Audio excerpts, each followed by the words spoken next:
So we've got a exciting show going on here. We've got our good friend Rosa joining us, who's usually one of our co-hosts, but she's going to be doing a different role today. So Gary, why don't you kick it off and share with us what we're going to have in store? Sure. Thanks, Tamara. Well, welcome everybody for joining us. As Tamara says, I'm really delighted to bring a really good friend of mine, Rosa Carrillo, which I think most of you do know. And Rosa's here to talk about her second book. And the title of the book is Health and Safety Leadership Strategy, How Authentically Inclusive Leaders, I want to find out what that is, inspire employees to achieve extraordinary results. So welcome, Rosa. Thank you. Thank you. It's always good to be with you, my friends, and get a chance to talk about this book, which I'm hoping is going to cause people to rethink the way safety and health is being managed right now from a people perspective. Right. Well, this book is so hot, it's not even been released yet. So what is your release date? Well, it may be released earlier, but right now it's May 13th. Okay. So I think that's a good sign, because usually the publication dates are delayed, but this one keeps getting moved up. It was supposed to be published last year, but here we are, May. It's a slow process to print a book. All right, good. Well, in 2021, you gave us the book, The Relationship Factor in Safety Leadership, Achieving Success Through Employee Engagement. So what made you decide to write this one? Well, we were in the middle of the COVID pandemic, and I was talking with a lot of safety and health advisors, both on LinkedIn, which I love the conversations on LinkedIn, and also just touching base with people to see how things were going. And I noticed a pattern of burnout, stress, and general feeling of being discounted. And a lot of people were thinking about quitting. And if you remember, at that same time, we had the Great Resignation going on as well. So, and the Black Lives Matter movement, which initiated the movement for racial justice. And I thought, this is one of those times in history when several events come together to create openings to really change fundamental things about our society. The statistics were all over the place about how women were leaving the workforce. People were just quitting their jobs and deciding on different careers. And that was absolutely happening in the health and safety field. So I wanted to capture that in a book, that moment, and I wanted to bring to light the hidden potential. And I say hidden only because it's ignored or not seen, the potential of the people that are attracted to work in safety and health. It's very special. It's very people-oriented. It's caring. It's, in fact, a helping profession. And I don't think I've ever heard anybody talking about the safety and health advisor as being a member of the helping profession. And I'm not talking about every single person who works in safety and health. Obviously, there's different aspects, the people that are more interested in the mechanical or risk aspects, but this group is substantially large that views themselves primarily as part of the helping profession. So that's what this book is about. Ultimately, it's about developing a strategy that would recognize that hidden potential, and then also really the fact, that's where my title comes from, the authentic leadership bringing forth extraordinary results, is that the attitude and expectation of the leader has everything to do with how people perform and the kinds of business results they have. And there's many examples of that through history. Yeah, so it's very clear. And as I read the book there, it's one of your target audiences are EH&S advisors. Who else would really benefit from reading this book? Well, I'm hoping that managers, executives read it, Mhm. and also the people in charge of education of health and safety professionals. There's a whole chapter dedicated to the social sciences and the importance of building relationships, which is not covered in the education of an MBA or in health and safety. So we have these folks that are coming in to work in a people related job, and they don't know how to communicate. They don't know how to relate, and they're lost. So we need to change the curriculum early on of both the health and safety advisors and the executives. Good, thank you. Well, you structured your book into 4 themes. So can you just give us a brief idea what those 4 themes are? Okay. Well, the one part is just capturing everything that was going on during the pandemic in terms of the suffering, the conditions of women in the workplace, and the struggle, the burdens that people went through, particularly women. And then there were the people that were considered indispensable workers, which health and safety advisors were part of that group, while a percentage of us, including me, was at home, all safe and comfortable. And the divide of the haves and have-nots just became really obvious in that. So the first part of the book captures the social turmoil going on, which includes the racism, the divide on who is listened to, who isn't listened to, and also some of the research on the social structure in the workplace, that some people are heard and listened to, and most people are not. So I captured all of those studies that were going on at the time. The other one that is probably, I just mentioned chapter 8, which is on the strategy to build relationships, captures the basic fundamentals of the social systems in the organization, that there's very little education in that area, and the importance of relationships, again, to communication, to buy-in.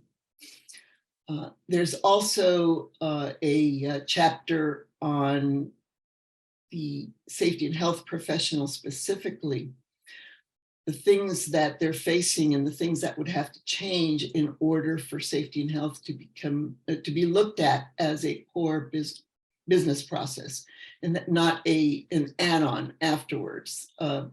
One of the things that happened during COVID is that safety professionals were seen as a vital part of the organization because they were keeping people safe physically. And people were enjoying that. And so how do we keep that consciousness alive? In fact, safety and health professionals were the ad hoc leaders during that time because management was absent, management was gone. And I did have the privilege of going into some facilities to interview employees during that time. We had to all wear our masks and very rigid protocols, but there was a huge sentiment among the, shall we call them the absolutely necessary workforce, how, yeah, they're always telling us how important we are, but they don't listen to us. And certainly safety and health advisors were part of that group. So that is really, I don't know, probably if forgetting things, I do have a chapter on why I talk about authentically inclusive leadership. I really struggled with that because there's so much out there on inclusive leadership. I mean, if you Google inclusive leadership, you're going to get millions of hits. But authentically inclusive, I was attempting to communicate that people know whether you're being honest, whether you're being true to yourself and not just faking it. And so I go into some details about the actual practices hoping that it'll help younger managers and safety and health advisors who haven't had this education realize that it's that the practices of being authentically inclusive aren't difficult. They're not esoteric. They're just the simple act of civility and of recognizing the humanness in each other. Okay, I think this is good time. And if anybody's got some comments, please add them in the chat. Just do a quick little exploration of this word authentic versus being fake. So how do you know if a person, a manager, whatever, somebody talking to you is being authentic?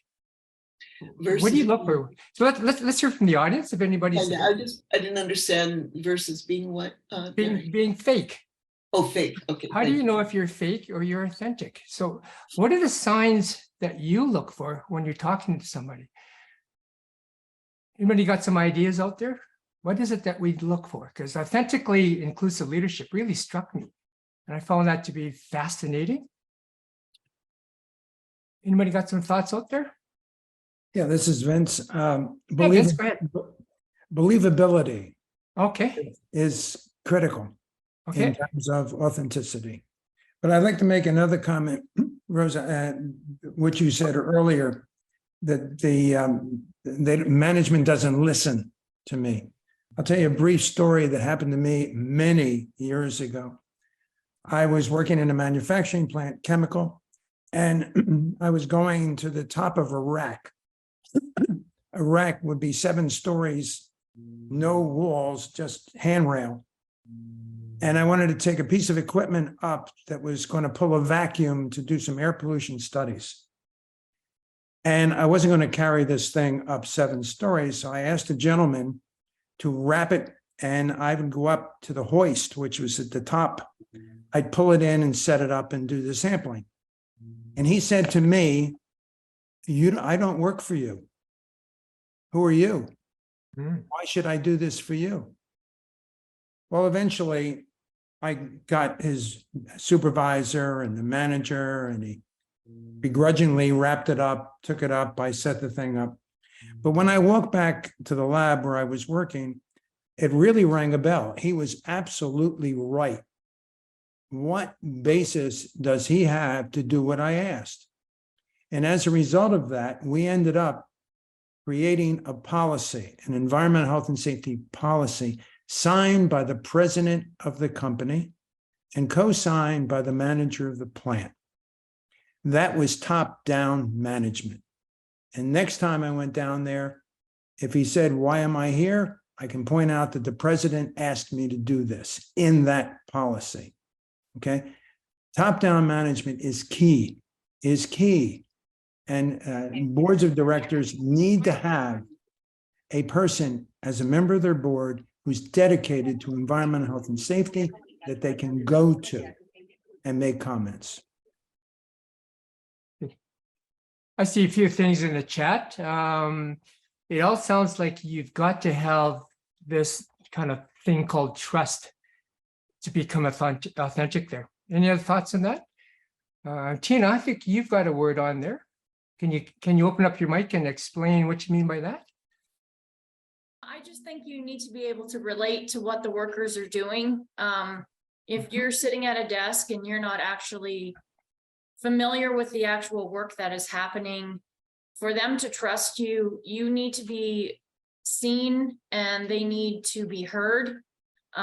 It's not so much work as imagined as work being done, because I can sit in my office and type up procedures and policies and SOPs for individuals, but I may have a different idea of what they're doing than what they are actually doing. So it's just really important that you're able to relate to what they are doing and listen. And don't listen to respond, but listen to understand what they're telling you is really important. Great. Thank you for that. So let me switch. Gary, a few of us have our hands raised. Go ahead, Richard. This is really an important question, and to me, it's one where I have to be respectful to people. I have to listen to them. For them to begin to sense that maybe I'm worth listening to or talking with. So I have to earn that. And when people are blowing smoke, most of us can tell that pretty quickly. Kids can do it really fast. They can see when their parents are blowing smoke or not. The kids have figured that out really, very early. We have to pay attention to what is our stomach telling us about the conversation. But it's all about conversations and sitting with the people. So when I would go out in the plant, I'd sit with them, not come to my office. If they came to my office, everybody's puckered up. Going to the plant manager's office was kind of scary for a lot of people. So I'd go out and sit with the people and talk. How are we doing things? And Rosa's point of teaching people how to talk together is important. When Claire and I work in organizations, the biggest task we have is to teach people how to talk with each other, not at each other. And so that's a very important piece of it. And the manager has to help set the conditions for the conversations where it's safe enough to talk and people are willing to listen.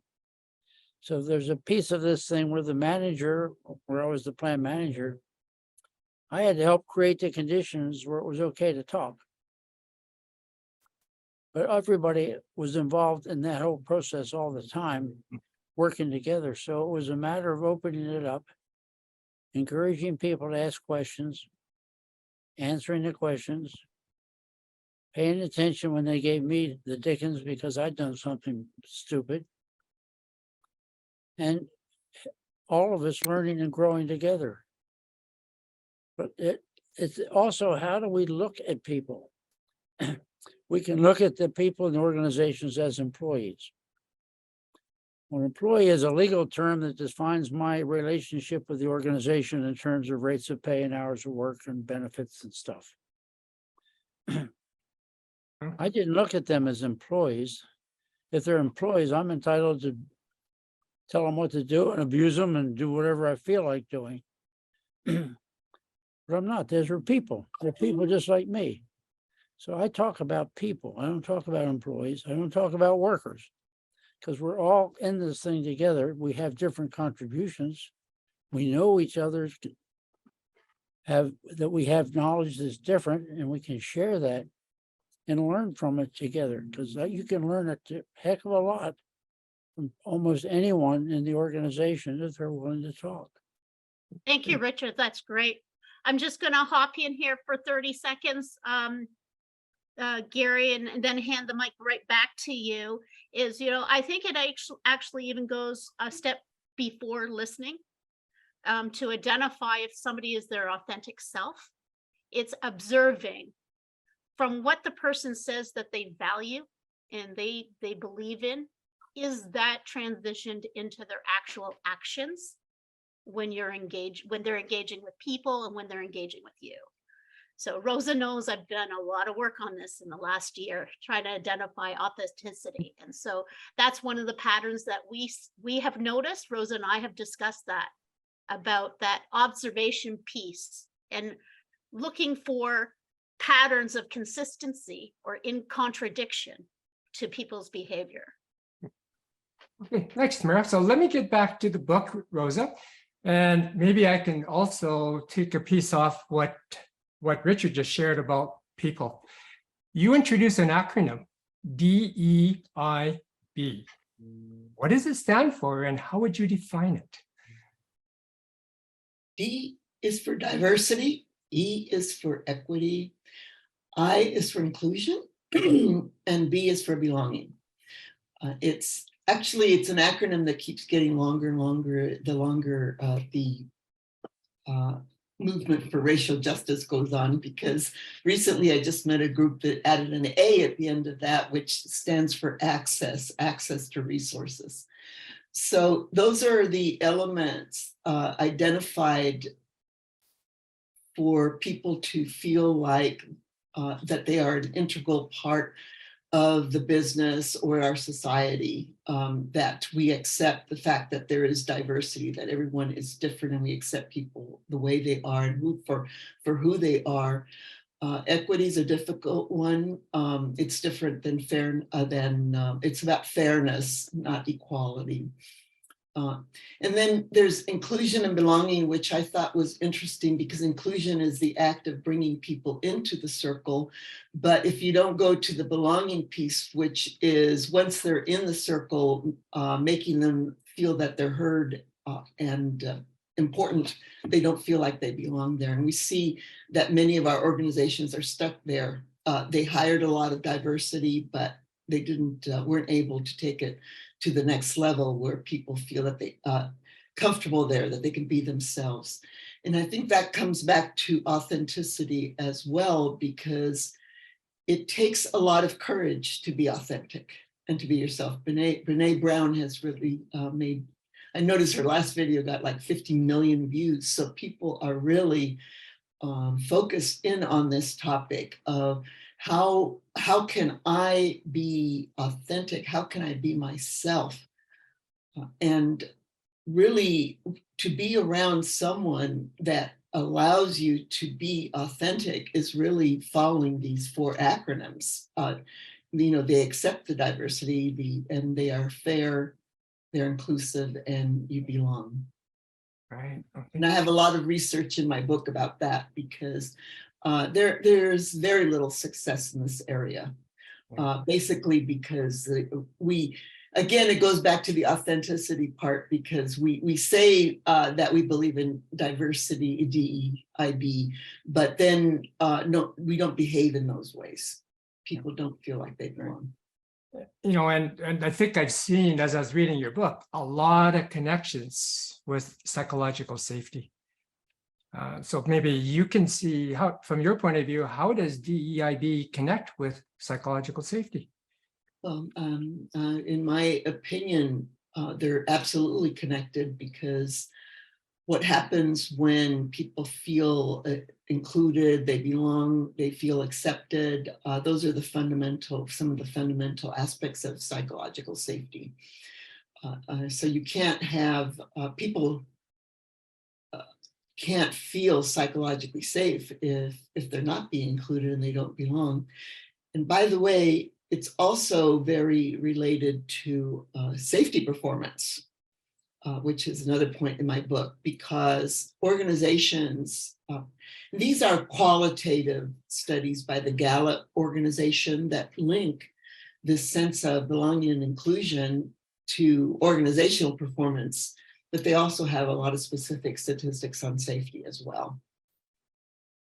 And I do like how you treat this term we call power as well, and how you see that, much of the conversation about psychological safety is an attempt to mitigate the uneven balance of power.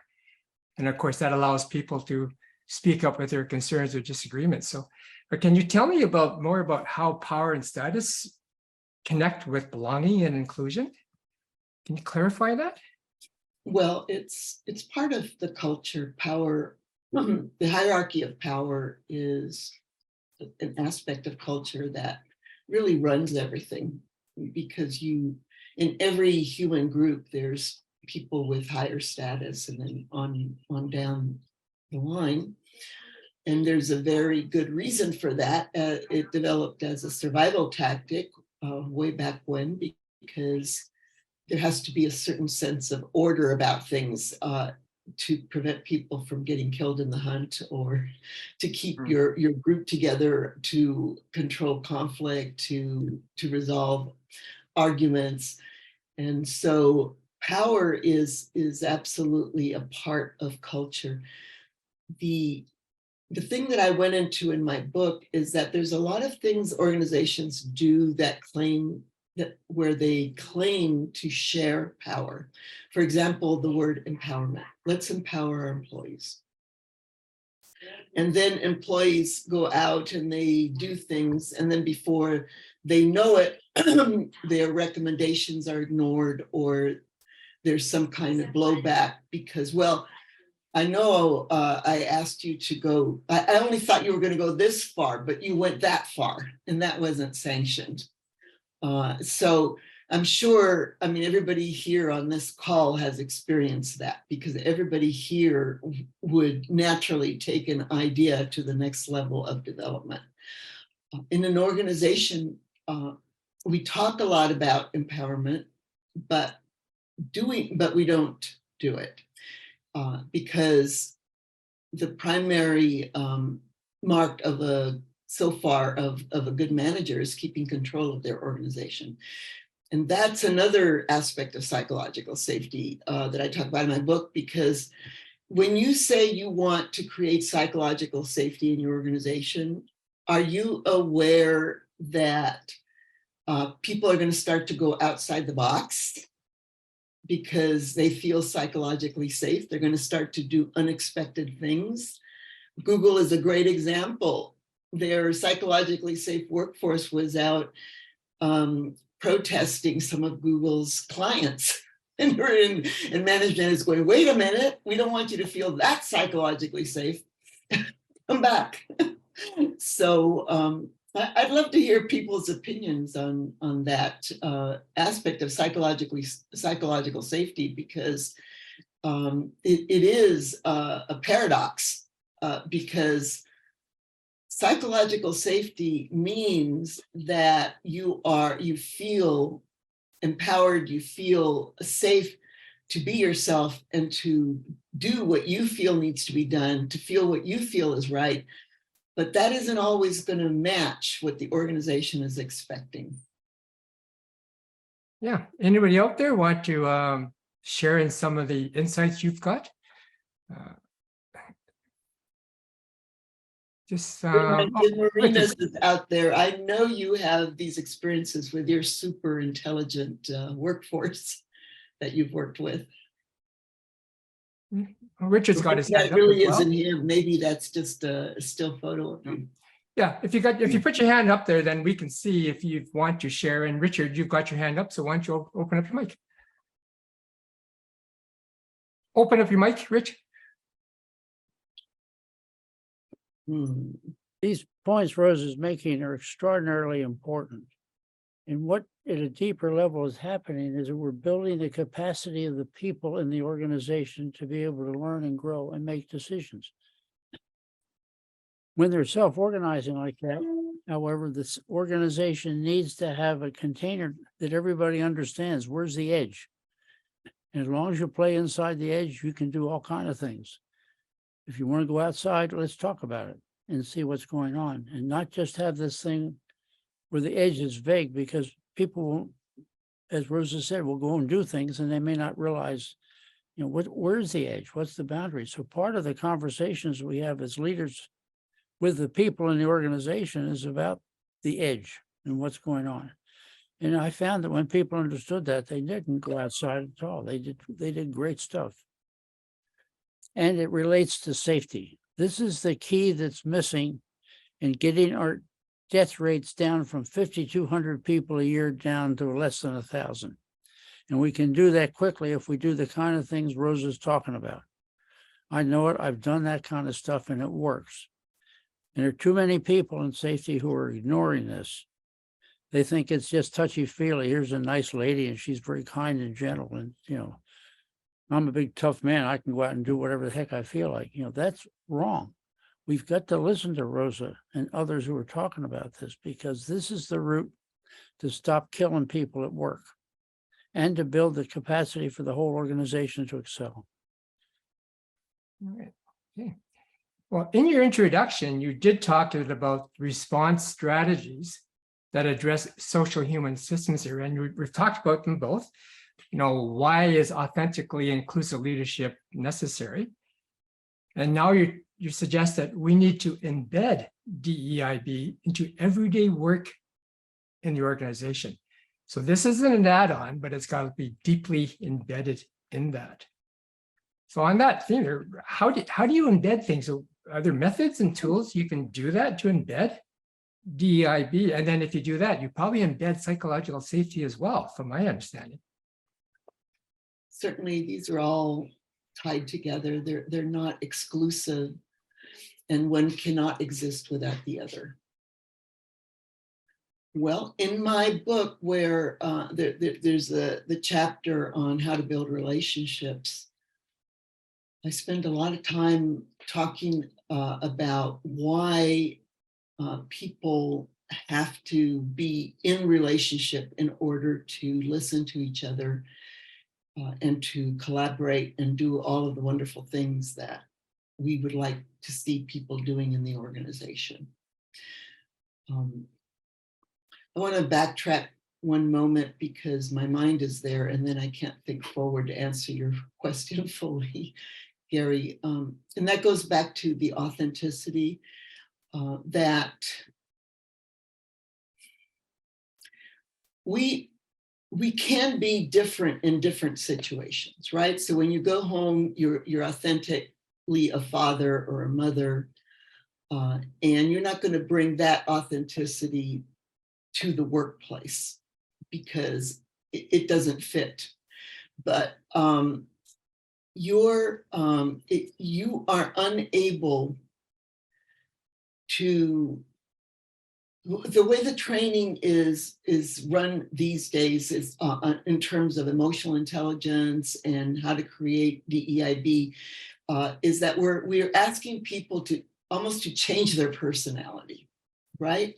So what I want you to do is I want you to go out into the workforce and I want you to start walking around and having conversations, and I want you to ask people, how are you today? How you doing? But if the manager doesn't feel authentic doing those things, it's not going to connect. And I think that's why a lot of those programs end rather quickly. You know, you must go out and have these walkarounds, these walkthroughs. We have to find a way to let people explore who they are inside, how they feel authentic in relating to other people, and accept that there are many ways to do that. Is that resonating? Yeah. Jim, you got a thumbs up there? You agree with that? Certainly do. And I think Rosa does a very good job in this book. I've had the privilege of getting some insights into what she's written in describing that the way you go about DEIB can't just be a hang-on. It has to be something that's integrated, and it has to take into account the huge diversity within any organization. And it needs to be guided a little bit more by the people rather than those designated to be the leaders. Because those leaders, when you get right down to it, best executed are in positions that are below the workforce. They're creating the safety net for the workforce, and to help them to accept that as leaders, and to help the workforce actually believe that the structure is being created to enable that is a tall task. Yeah, well, that's a novel thought, asking people what they want, as opposed to like, I know what you want, so you're going to get it. So, but how often do we do that, right? So I guess that's, and I just sometimes wonder as a leader and a manager, you know, my experience where I've given a program, safety program to deliver. And then I quickly find out that that's not really what my people want.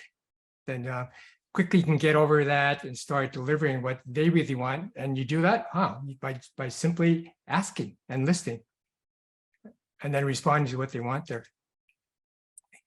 Well, I noticed that in the examples and the tools that you give in your book, these aren't new things, Rosa. These have been around for a long, long time. So this isn't something that's new, you know, and brand new and whatever. No, this is something that you've got that has worked in the past here. Can you share some of those tools that you've got in the book?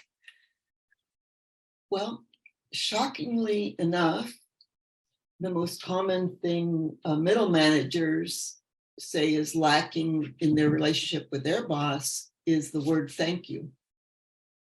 Thank you. And this is so basic and so simple that people don't realize the power of recognition and connection that creates with another human being, to be seen as a contributor and to be thanked. And I think that's where it's a huge disconnect in our education system, that we do not make people who are going to go into these fields of working with people aware that these very simple civilities are fundamental to their success. And sitting down, I've worked with many organizations where they have this policy that you're supposed to sit down once a year with your employee and do a performance appraisal. And everybody hates that. And then most managers just don't do it. That's a good example of a failed policy, because people don't have the skills. They don't know, they can't even imagine themselves doing it.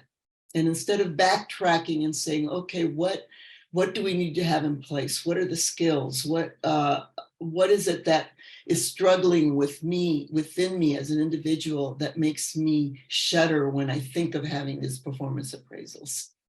And other organizations they're supposed to have one-on-one conversations, maybe once a quarter, or maybe even every couple of months or monthly. And these don't happen either. Well, consistently, what the research shows is that these one-on-one conversations is the place where the relationship takes form, and where the conversation where people really understand each other. And I keep repeating myself that communication is conversation understood. It is not giving somebody information, which we do, tons of written materials on this and that, but we are not communicating, and we think we are, because that's the way we were taught to do it. So it takes an unusual leader to step that back and say, okay, admit, it's kind of like the 12-step program, right? I admit that I have not been communicating. And I took an inventory, and I decided to go back and talk to each and every one of my direct reports and find out who they are, what they need, and how I can support them in being successful. Yeah, right. I see some hands up in person. Vince, you got your hand up? Yeah, thank you.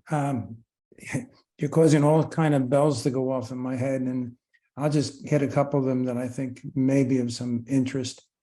Number one, when you have committees or groups that all of a sudden start stepping outside the bounds, you do have a control, and that's a mission statement or even a vision statement, where you outline what their area should be or is.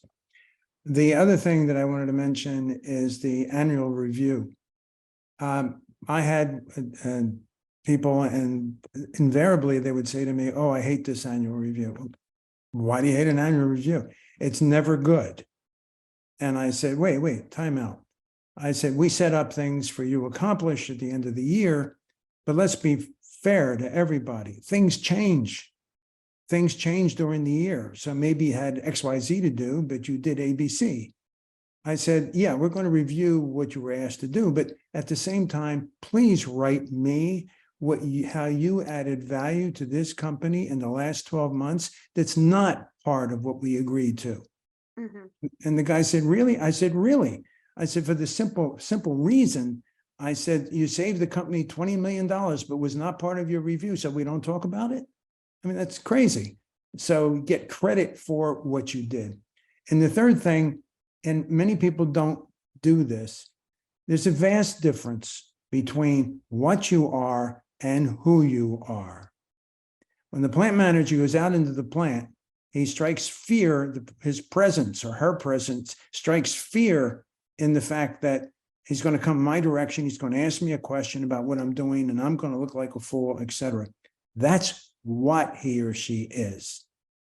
Who they are is Fred, Mike, Bill, Mary. That's the relationship. The relationship should not be based on what they are, should be based on who they are. Yeah, really good point, Vince. Okay. That goes back to authenticity. Mhm. Right. In your book, you do talk a bit about the differences between conversations and communication. And I'm one of those people that, based on your research, we always kind of like saying, Zex, you got to get up there and spend time talking, listening to employees. The challenge that these people have is, if I do that, then who's going to look externally at all the weak signals and all the changing environment if nobody does that job, if we're all kind of like circle wagons, look in? So I've reflected on that, figured, okay, if you, therefore executive or whatever, are looking out, how do you find out what's going on inside the firm very quickly? And this goes back to a conversation some time ago we had with Michael Sheveldate about looking at a complex adaptive system and collecting stories. And we've heard about collecting stories and how useful they are. And so the thought that, and this isn't in Rosa's book, by the way, this is Gary talking, but the whole idea is that, to help these executives, what we need to look at are the patterns that these stories are forming. Then you can go have curious conversations about these patterns. We see this happening. Can you share that with us or so? So again, hopefully, Vince, that goes into more about a bit of the what, but a lot about the who. How do you see what's happening in an organization? And can you share those insights for us? Because I think that's where a lot of the knowledge is inside the company. We just have to find a good way of getting it out. Okay. Anybody else got their hands up at all? Somebody else want to open their mic up? Okay. Okay, well, if not, I'm going to move on to chapter 9, because chapter 9, the heading of the book is Health and Safety and Emergent Leadership Strategy.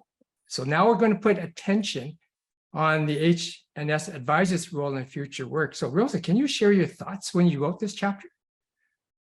Yes, there are many safety and health advisors who see themselves as leaders. I've done several small surveys asking people how they identify, and the vast majority ticked off the leader. They see themselves as leaders. Now, what that means to me is that they're poised to take that position on, because leadership isn't an assignment, it's a choice in my book. Because you have the title of VP, that does not make you a leader.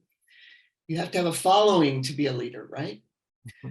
So this workforce that works in safety and health is wanting to take a leadership position. They are seen as caring individuals within the organization. They're symbols of the fact that the organization cares. They are out there, they have a lot of contact with people. They talk to a lot of people. Many of them have relationships. They need a lot more development in that area, because they don't really know how to do that. But some of them, just because of who they are, their natural leanings, which is to be a helpful individual, has brought them out to have these conversations and find out what's going on with people and to be of support.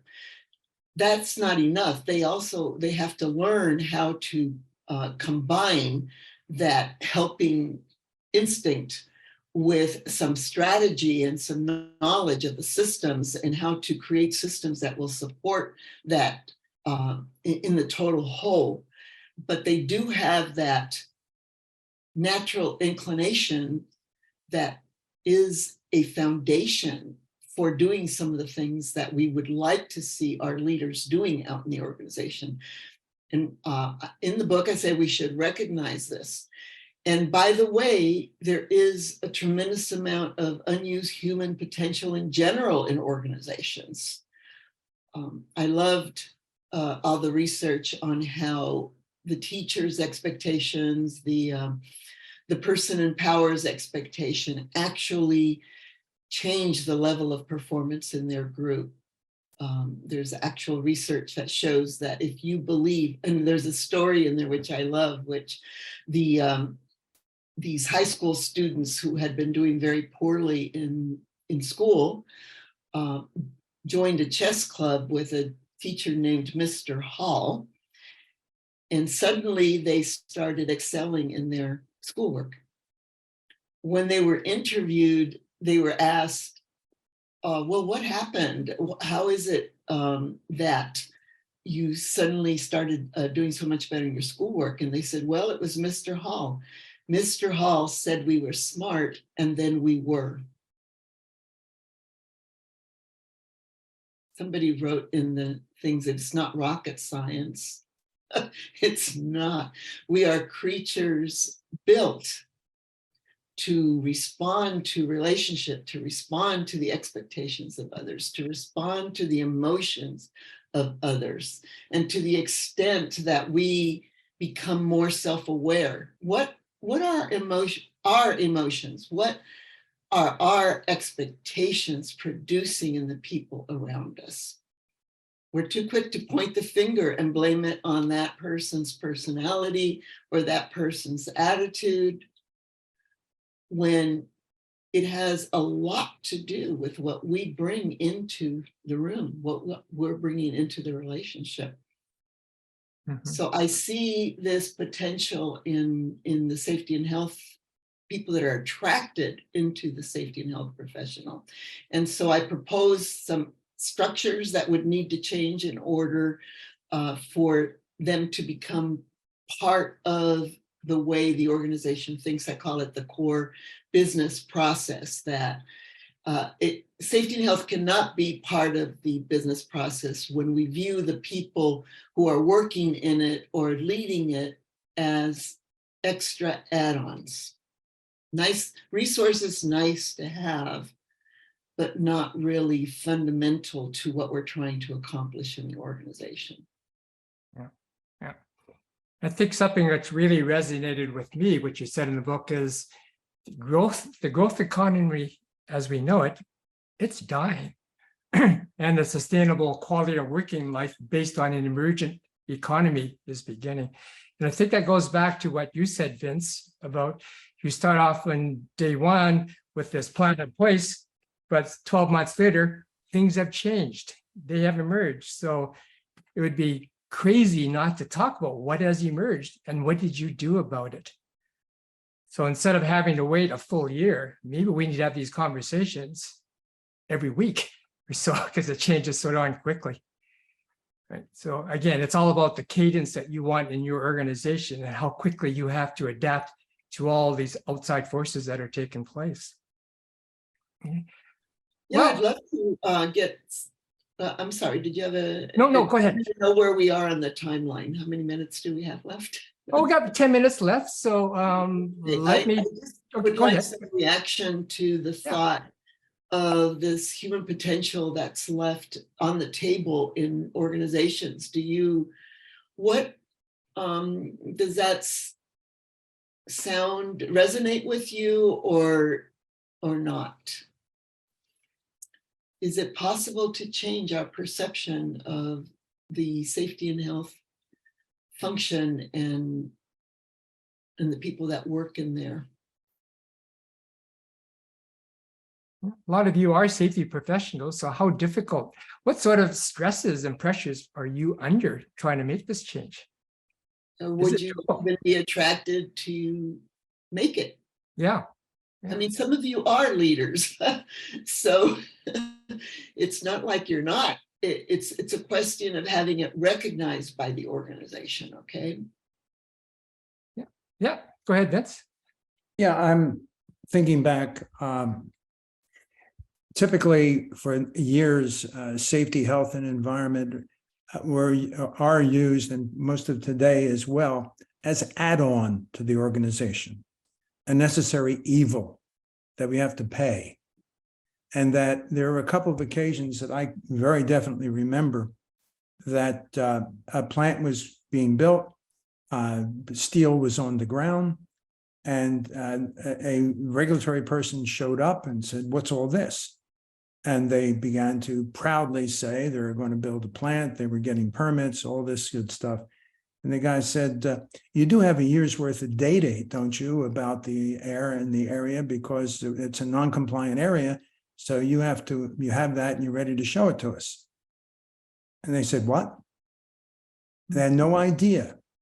After that, an HSE person was at every business meeting, because all they wanted to do was say, "We're going to do this. We're going to go to XYZ and build a plant in this state." And the environmental health and safety person hand goes up and said, "I wouldn't put it there because," and their regulation says, on and on and on. It's this sort of input that has to be seen by management. And it can be seen, but once that happens, like the president of the company once asked me, "Understand the recordable rate is really excellent." I said, "It's unbelievably good." He said, "Great. Now tell me why 2 people died this year." Mhm. I mean, they have legitimate questions where HSE folks can participate in the management of the company, but it has to be demonstrated. Yes. point. Yeah. And And the thing I want to emphasize too is that the caring aspect of the safety and health profession, of those who are fit into that, is a very important point of connection with employees. I've had a couple of kind of shocking experiences in terms of what I think safety and health, what organizations are interested in terms of safety and health, focusing in on risk management, and then finding out that what they care about is how do we show that we care about our employees? How do we get supervisors and managers to show that they care about employees? That caring piece pierces right through a lot of layers of defense that opens up the communication so that we can even have the conversations that Vince is talking about, because a safety professional can raise their hand and give all kinds of valuable information all day long. But if nobody cares about what they're talking about, it's not going to do any good. Yeah. Good. Well, I'm really pleased that we've got some previous Meet the Authors on this in the audience today. We've heard from Richard and Jim and Vince, and the only one we haven't heard of, I'm going to put you on the spot, is Rob. So Rob, can you maybe tell us how our conversation today kind of relates back to your book?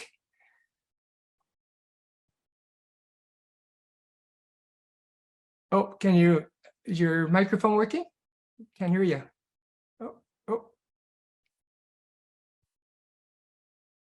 Oh, maybe you have a problem with Rob. You've got your speaker on, but I can't hear you.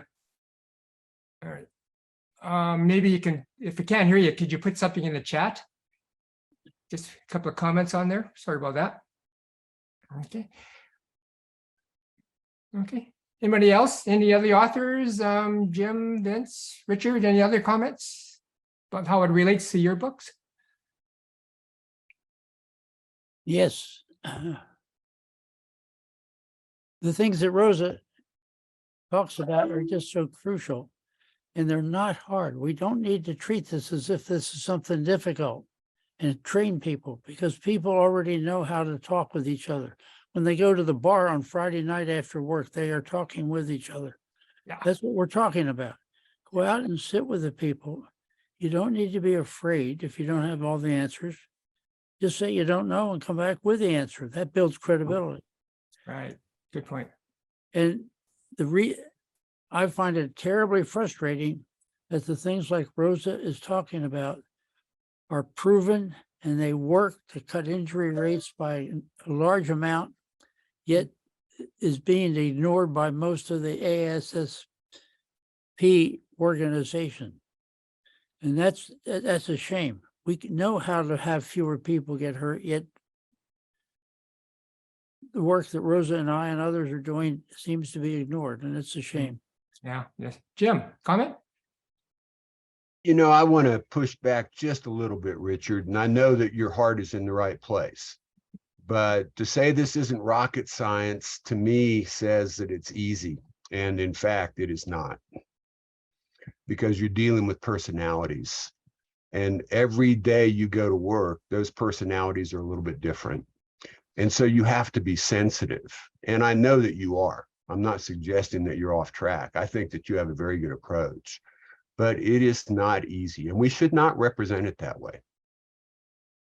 No, thank you for saying that, Jim. And I think it's also mindset.